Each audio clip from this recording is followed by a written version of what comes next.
자신의 죄를 회개하고 고백하는. 그래서 죄로 말미암아 멀어진 하나님과의 관계를 다시 회복한다. 친밀한 기도라고 우리가 말을 할 수가 있고요.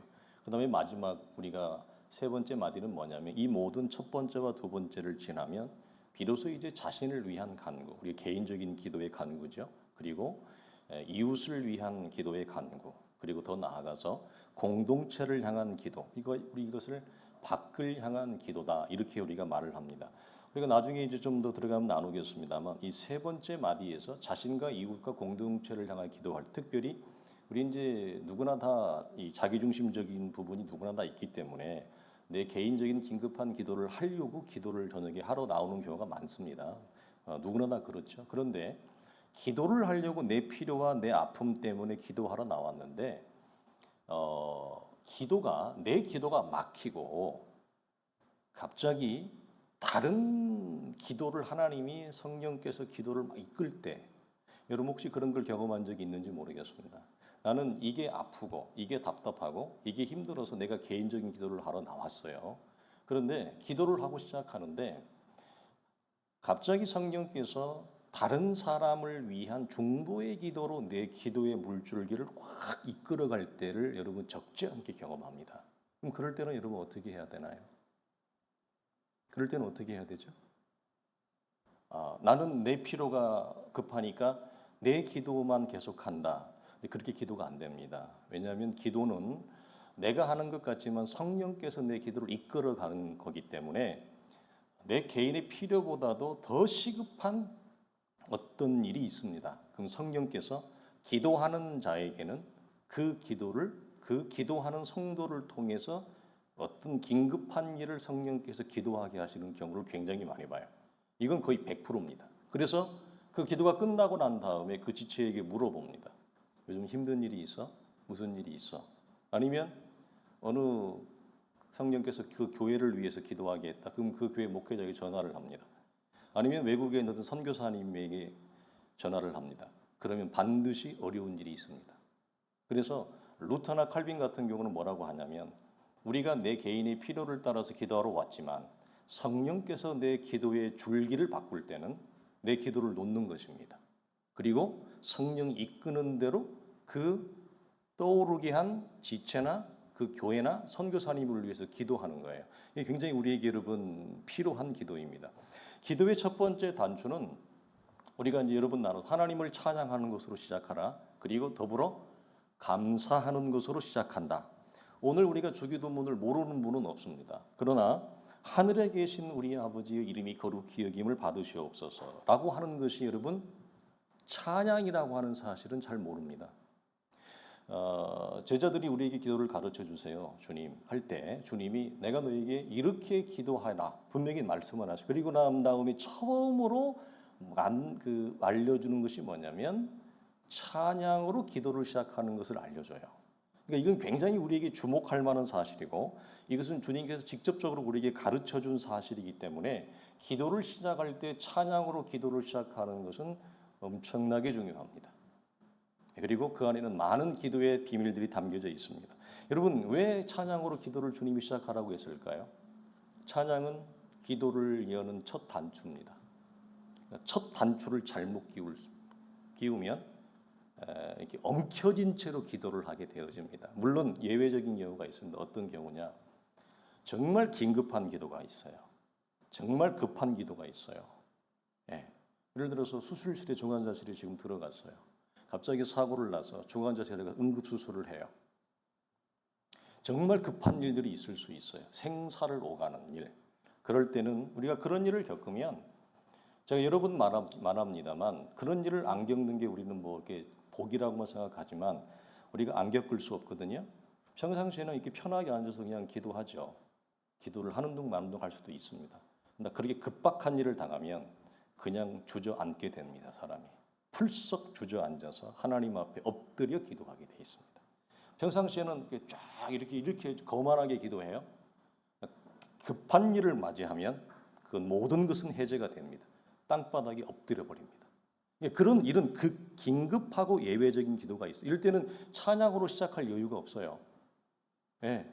제가 예전에 잊어버리지 않는 거 이 밥 한 끼를 지어 먹으면 밥이 더 이상 없었습니다.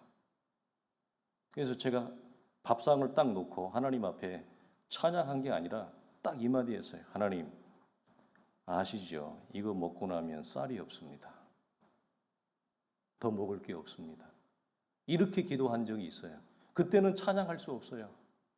우리 이런 예외적인 게 우리 일상에서 일어날 수 있습니다. 그러나 여기에서 말하는 것은 우리가 일상적으로 정기적인 기도에서 찬양과 감사로 기도를 시작하라고 하는 것은 우리의 기도를 여는 놀라운 비밀이 있을 뿐만 아니라 더 깊은 기도의 세계로 우리의 기도의 물줄기를 끌고 갑니다. 한국 초대교회 때 당대의 예수 믿은 분들이 적지 않잖아요. 이제 우리 장로님 경우도 뭐 4대째 된다 그러죠. 우리 성도들도 뭐 3대, 4대 되는 분들이 많을 텐데요. 초대교회 때 예수 믿고 이 회심만들 분들 중에서 주님 만난 기쁨과 구원의 감격이 너무 커서 새벽마다 일어나서 기도를 하는데 몇 시간씩을 기도하는 분들이 많았습니다. 그럴 때 그분들이 공통적으로 하는 것은 첫 번째가 보통 1시간씩을 찬양합니다. 1시간을 찬양합니다. 1시간 찬양하는 분이 여러분 그러면 본격적인 기도에 들어가면 얼마나 할까요? 말할 것도 없죠. 1시간 찬양하는 것에 2~3배를 기도합니다. 그러니까 급해서 찬양과 감사를 뛰어넘고 급하게 내가 내 개인적인 필요와 간구만을 구하는 기도로 들어가려고 하는 것은 마치 축구 선수들이 몸을 전혀 풀지 않고 메인 경기에 바로 뛰어가는 것과 똑같아요. 그러면 부상을 입죠. 경기를 오래 하지 못해요. 선수의 생명이 짧아진 것과 똑같아요. 그래서 찬양과 감사로 기도를 들어가지 아니하면 기도가 짧아져요. 우리는 마음이 급해서 요거 빼먹으면 내 기도를 또 오래 할 거라고 생각을 하잖아요. 그런데 원래 메인 기도가 더 짧아집니다. 기도를 더 오래 못하게 되어져요. 그래서 더 깊은 기도를 놓치게 되어요. 여기서 말하는 더 깊은 기도는 뭐냐면 내가 하지만 성령이 이끄는 기도. 성령이 감동과 감화를 해서 기도의 창과 문을 열고 그 기도를 이끌어가는 기도. 이 기도를 잘 못하게 되어진다라고 하는 거예요. 이렇게 질문을 해보겠습니다. 우리는 언제 찬양할까? 왜 또 동시에 성경은 우리에게 귀찮게 우리 입 열기 힘들잖아요. 말하기 힘들잖아요. 노래하기 힘들잖아요. 왜 찬송하라고 굳이 이건 여러분 명령이거든요. 해라. 이게 설득이 아니에요. 명령이에요. 여러분 왜 그럴까요? 자, 우리는 대체 언제 찬송하느냐? 찬양할 만한 일이 생겨야 찬양하죠. 만족할 만한 일, 내가 웃을 만한 일, 좋은 일이 생길 때 우리는 기쁠 때 찬양을 한다고 생각을 해요. 찬양은 이렇게 정의를 합니다, 여러분. 찬양은 여러분 우리 교회에서 누가 이렇게 찬양을 하는 걸 즐거워하시나요? 찬양을 하면서 즐거움과 기쁨과 감격이 있고 우리가 기도하는 것이 몸의 배이라고 하는 것처럼 성경은 찬양도 우리의 몸의 배이라고 얘기를 하거든요. 여러분 찬양은 일상에서 내가 살아가는 삶에서 하나님이 나와 함께 동행하는 하나님이 내가 살아가는 내 일상에 나와 함께 내 삶에 하나님이 뛰어들어서 나와 함께 인생을 헤쳐가는 하나님의 일을 감각하는 자가 뜨거운 찬양을 해요. 그러니까 찬양은 성령의 임재와 하나님의 일하심을 영적으로 감각하는 자가 표현하는 영혼의 노래예요. 이게 찬양이에요. 그래서 우리 수없이 많은 믿음의 선진들이 뭐라고 얘기하냐? 찬양의 부재는 어디에서 나오느냐? 기쁘고 즐거운 일이 없어서 찬양을 안 하는 게 아니라 내가 살아가는 매일이라고 하는 일상에서 내 이 작은 24시간에서 하나님이 에녹과 함께 내 삶을 동행하고 이끌어가고 나와 함께 내 삶을 가꾸어가는 하나님의 일하심을 도무지 영적으로 감각이 안 되는 거예요. 이 반응이 없어요. 그러면 그 영적 감각의 부재는 찬양의 부재로 나와요. 찬양하기가 싫어요. 찬양하기 싫으면 여러분 반드시 뭐가 있느냐? 찬양과 기도는 여러분 같이 갑니다. 찬양 따로 기도 따로 절대 있을 수 없습니다. 왜 기도하지 않느냐? 기도의 필요성을 느끼지 못하는 사람들은 똑같은 이 질문에 서요. 찬양의 필요성을 느끼지 못해요. 왜 찬양해야 돼요? 찬양할 일이 없는데, 기쁠 일이 없는데 이 말입니다. 그래서 기도하지 않는 사람은 찬양도 안 해요. 진짜로. 왜? 원리가 똑같거든요. 그러면 왜? 기도는 누구에게 하니까? 하나님에게 하는 거죠. 찬양은 누구에게 하는 거예요? 하나님에게 하는 거죠. 기도의 대상과 우리의 찬송과 영광을 받으실 대상에 대한 기도의 필요성, 찬송의 필요성을 느끼지 못한다는 말은 내가 살아가는 나의 삶에서 나와 함께 하시는 성령의 역사, 하나님의 일하심에 대한 영적인 감각이 어떤 원인 때문에 이분은 둔해진 거예요. 우리가 이전에 많이 나눴습니다만 우리는 복음으로 말미암아 새로운 생명을 얻은 자는 하나님이 나에게 일하시는 사도 바울이 에베소서와 로마서와 갈라디아서 수없이 얘기하는 영적인 감각, 영적인 더듬이, 지혜와 계시의 영이라고 하는 이 영적 주파수가 우리 속에는 창조되게 돼 있어요. 일어나게 돼 있어요. 이게 안 일어난다고 있을 수가 없죠. 그것이 안 일어나면 어떻게 기도합니까? 그 영적 감각이 없는데 어떻게 찬양합니까? 있을 수가 없어요. 누구를 보고 어디에다가 허공을 치고 뭘 기도를 하고 뭘 찬양을 할 거예요. 아무도 없는 이 빈 공간에서. 그렇죠? 찬양과 기도의 대상에 대한 영적인 감각이 성령의 임재가 감동이 내 안에 감지가 되어질 때 기도하고 싶은 마음이 찬송하고 싶은 마음이 일어나는 거죠. 사람이 많든지 적든지. 우리는 찬양도 사람이 많으면 으쌰으쌰 힘이 나고 기도도 사람이 많으면 으쌰으쌰 힘이 나고 그렇죠? 혼자는 잘 못해요. 그건 여러분 굉장히 이율배반적인 얘기예요. 사람이 많아야만 그래요. 찬양이 나오고 사람이 많아야만 기도할 맛이 난가요? 목회자도 그래요. 사람이 많아야 설교할 맛이 난다 그래요. 사람이 적으면 목사가 영적인 우울증에 빠집니다. 왜? 몇 사람 안 되는 거 설교하려고 그래봐. 무슨 힘이 나겠냐는 거예요. 똑같죠? 성도들로 말을 바꾸면 몇 사람 안 되는데 나 혼자 그러면 기도 못해요? 나 혼자 찬양 못해요?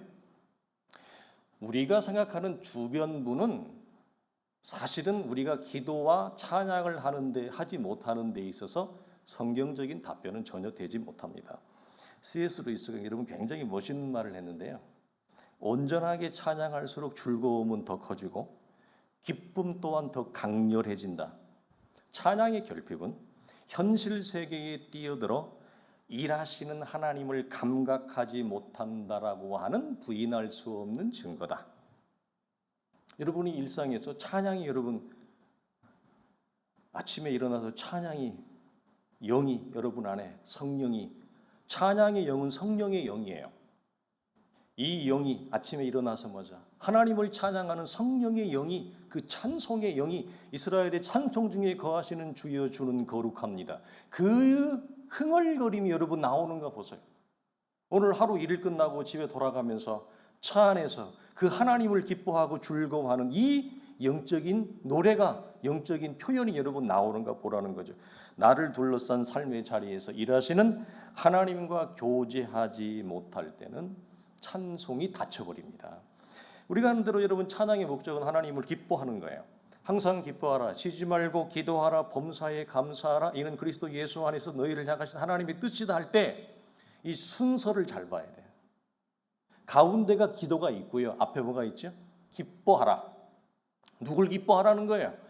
내가 지금 기뻐할 수밖에 없는 이 환경과 열어진 조건, 이 현실을 기뻐하라고 하는 것이 아니라 하나님을 기뻐하라. 중간에 뭐가 있어요? 기도하라. 그리고 감사하라. 이 바울이 놓는 기쁨과 기도와 감사의 순서가 여러분 굉장한 비밀이 담겨져 있어요. 무슨 말이냐?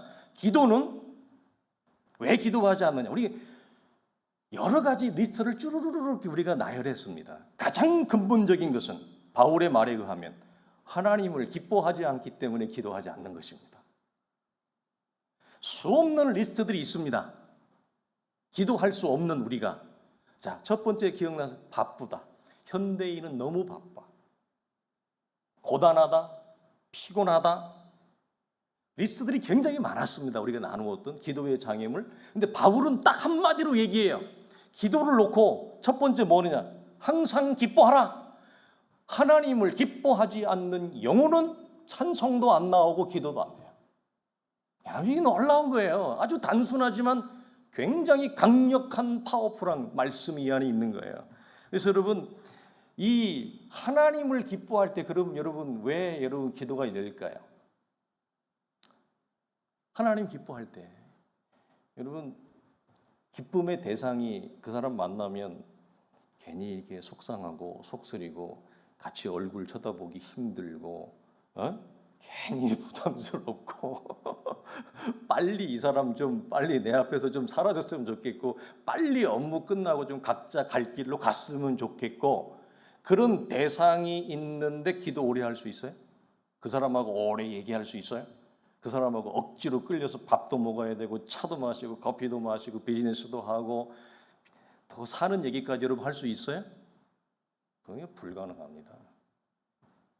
찬양을 통해 하나님을 기뻐하는 이 기쁨의 영이 우리 속에 뿜어져 나올 때 하나님을 사랑하고 하나님을 즐거워하고 하나님을 기뻐하는 그 힘이 우리에게 무엇을 하게 한다고요? 하나님과 오랫동안 그 자리에서 이야기하고 싶은 거죠.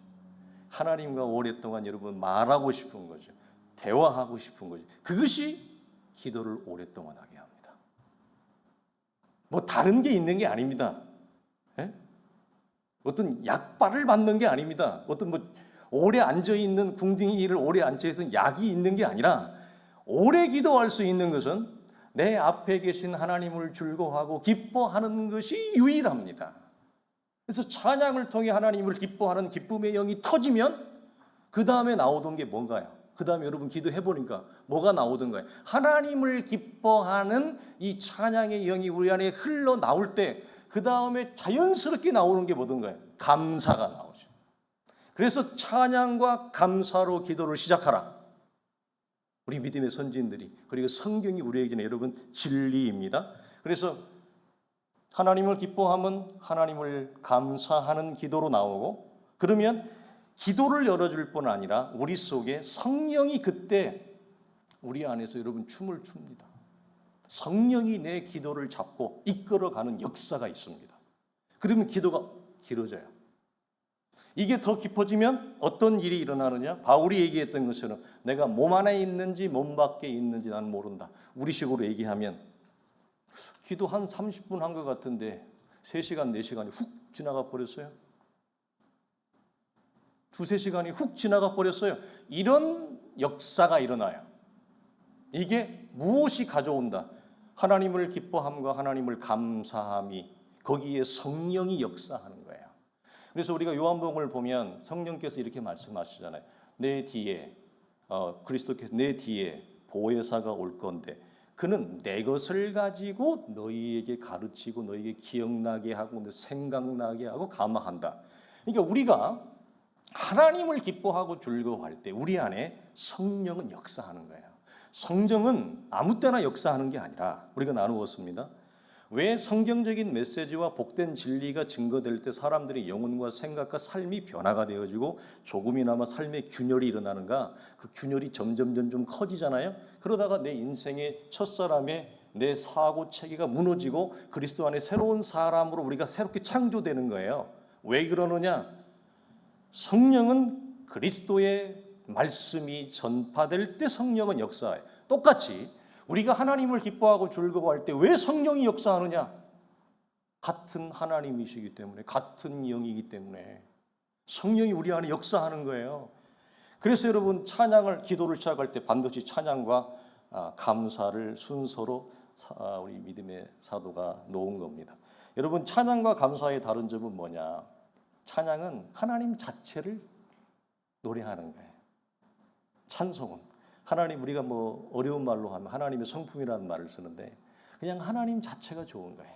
이게 찬송이에요. 그래서 시편 135편에 보면 이렇게 나와요. 여호와를 찬송하라. 여호와는 선하시며 그의 이름이 아름다우니 그의 이름을 찬양하라. 여호와께서는 위대하시며 우리 주는 모든 신들보다 위대하시다. 여기는 하나님 자체, 하나님의 성품을 노래하는 거예요. 이게 찬송의 유일한 여러분 순수한 면이에요. 그럼 반면에 감사는 뭐냐? 우리에게 베푸신 일에 초점이 맞춰져 있어요. 그래서 시편 146편에 우리를 비천한 가운데서도 우리를 돌보시는 하나님, 가난한 가운데서도 나를 기억하셔서 내 삶을 이끄시는 하나님을 감사하라. 자, 우리의 대적에게서 건지신 이에게 감사하라. 모든 육체에게 먹을 것을 주신 이에게 감사하라. 그 인자하심이 영원함이라. 찬송도 감사도 둘 다 하나님을 노래하는 거예요. 다 그냥 찬양이에요. 감사도 하나님을 노래하는 또 다른 영혼의 표현이 이제 찬송이에요. 그래서 감사기도 감사 찬양 같은 말을 쓰는 거예요. 근데 감사는 한 주간 살아오면서 하나님이 오늘 나의 삶에 베푸시고 간섭하셔서 내 삶을 여기까지 붙들어 주신, 동행케 하신 요한복음의 말씀처럼 나를 고와 같이 버려두지 아니하시고 나를 붙들어 주신 그 하나님의 세밀하신 붙드심에 대한 감사죠. 네. 그래서 찬송과 감사는 원리적으로 같아요. 그러나 마음이 급하다고 해서 찬양과 감사를 뛰어넘고 개인적인 필요만을 구하는 기도는 우리가 뭐라고 그랬죠? 오래 못 가요. 운동할 때 저 중요한 건 몸을 잘 푸는 거예요. 마치 몸 푸는 것과 같은 거예요. 부상을 입는단 말이에요. 그래서 단순히 우리 마음이 급하잖아요. 우리 교회 보면 마음이 급한 저와 같은 사람이 있어요. 저는 빨리 하는 거와 늦게 하는 것 중에 뭐가 힘들었냐면 더 늦게 하는 게 힘들었어요. 그러니까 빠른 게 편한 사람이 있고 느린 게 힘든 사람이 있어요. 저는 느리게 하는 게 너무 힘들었어요. 그래서 저처럼 마음이 급한 사람들, 이런 사람들은 기도를 해도 하나님 지금 당장 오늘 밤에 쇼부를 내는 거예요. 그 제가 젊었을 때 우리 지혜 우리 자매처럼 저 20대 초반 중반 때는 체력도 좋고 뭐 잠 안 자도 뭐 두세 시간 자면 뻘떡뻘떡 일어나고 할 때는 어떤 기도의 제목이 있잖아요. 저는 입에 재갈을 물고 나옵니다. 입에 보이지 않는 재갈을 물고 나와요. 그래서 기도의 골방에 딱 들어갑니다. 그 혼자만 들어갈 수 있는 기도의 골방이 많거든요. 들어가서 동이 틀 때까지 나오질 않습니다. 왜? 하나님 지금 응답해 주십시오. 하나님의 말씀과 응답을 받지 아니하면 저는 이 자리를 뜨지 않겠습니다. 그래서 밤에 들어가가지고 새벽에 동틀 때까지 하나님 앞에 바지끄레기를 붙잡고 기도한 적이 많았어요.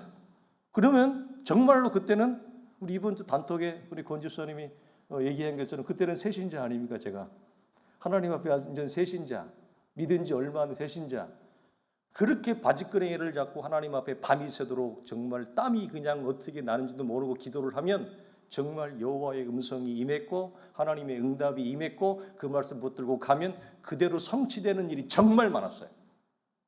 그러니까 무서운 게 없었죠.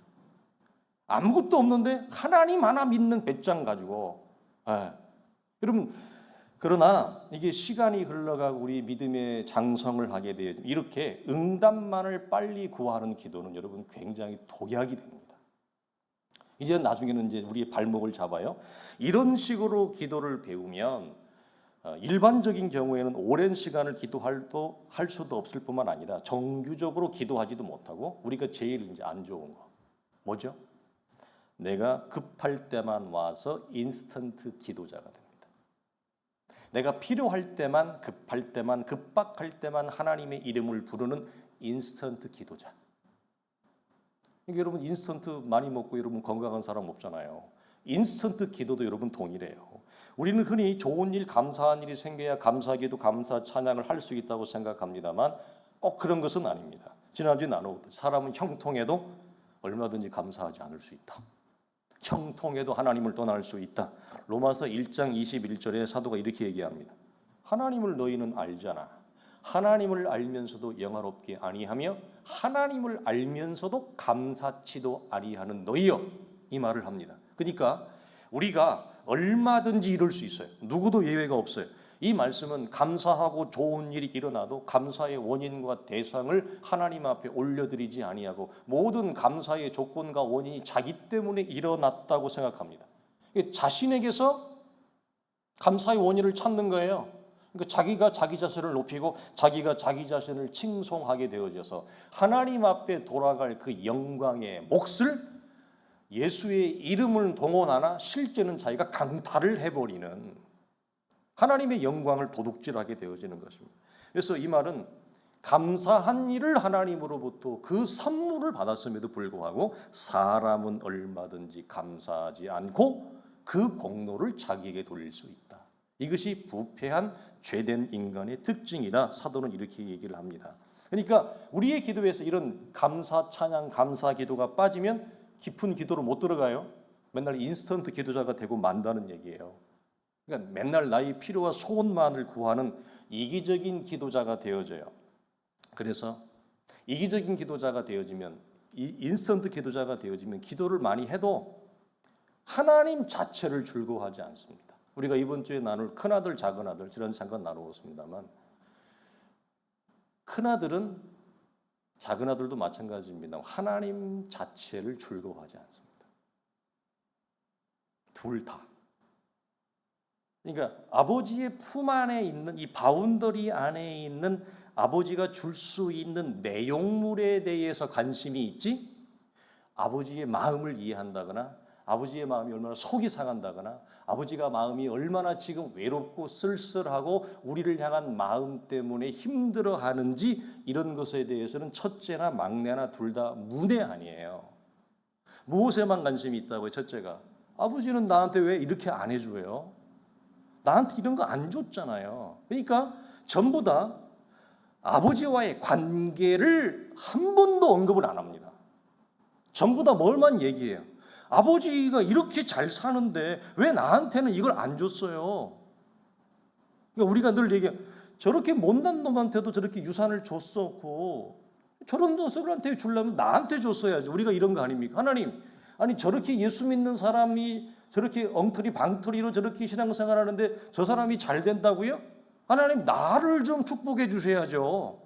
내가 훨씬 예수 잘 믿는데 왜 예수, 우리가 이 마음이 있는 거예요. 그래서 인스턴트 프레이어는 기도를 해도 자기밖에 모르고 이기적인 사람. 그래서 우리가 그럼 많이 보잖아요. 우리 교회는 없어요. 참 감사한 일이에요. 참 우리 교회 하나님 기뻐하시는 교회예요. 우리 교회는 기도를 많이 하는데도 우리가 일상적으로, 제가 우리 교회 개척하기 전까지 20몇 년을 한국 교회 이 모양 저 모양 또 뭐 외국 교회 다 경험해봤지만 기도를 많이 한다고 하는데 자기밖에 모르는 이기적인 사람들 많이 봐요. 아니 그럼 그렇게 오랜 시간을 기도하는 도대체 뭐예요? 기도를 그렇게 깊게 한다고 그러는데 전부 이기적인 거, 자기에게 여러분 속기. 자, 기도를 많이 하는데도 성령이 내 삶의 주도권을 쥐지 못하게 해요. 뭐라고요? 기도를 한다는 것은, 우리가 챔버스 목사님 뭐라고 그랬느냐, 내 뜻을 관철시키는 것이 아니라 하나님의 뜻이 내게 이루어지게 하는 것이다, 이렇게 얘기하는데, 우리는 기도를 많이 하는데 성령이 내 삶의 주도권을 쥐고 성령이 내 삶을 이끄는 대로 내가 내어 맡기는 게 아니라, 기도를 많이 하면 할수록 우리 안에 첫사람의 본성이 어떻게 작용을 해요? 아닙니다. 하나님, 왜 이렇게 하시려고 그래요? 성령 하나님을, 죄송한 표현인데, 제낍니다.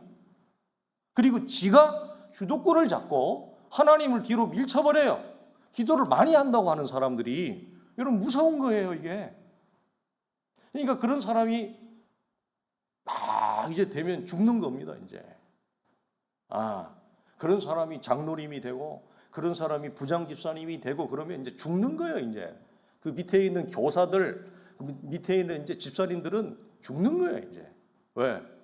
전부 뭐 자기 눈에 다 안 들어오거든. 그냥 걸리는 대로 다 그냥 이 눈촉을 쏘는 거죠.